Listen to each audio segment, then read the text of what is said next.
Welcome sa ating video mga kuya. Nakita nyo ba yung dash? Bad battery na po yan, kaya magpapalitan tayo ng battery ngayon. Ito ang Amaron Battery Pro Rider. Yan, baklasin natin, basic na basic. Pagkatanggal nito, makita na natin ng battery. Tatanggalin natin yung negative, pagkatapos yung positive. Mahuhugot na natin kaagad to. Ito nga palang battery ng Amaron is ETZ5L. Ito ang sukat na battery para sa ating Honda Click 125. Ganun din sa Honda Click 150.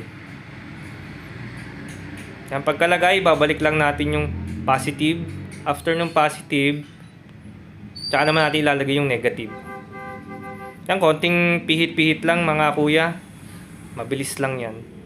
Ang nangyari sa akin kasi dito mga kuya, kaninang umaga, paggising ko, pag-start ko nung motor, sa dashboard, lumabas na kagad yung battery sign na color red.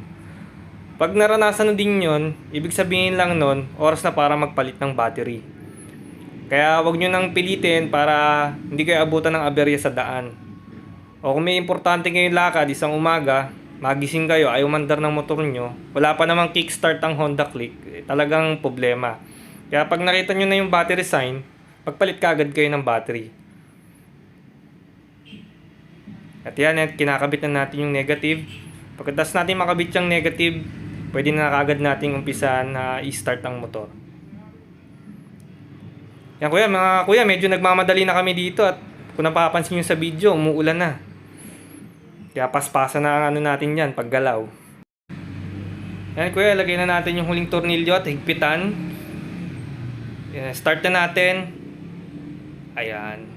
14.2 ang karga ng motor. Kung makita nyo sa video, wala nang battery sign.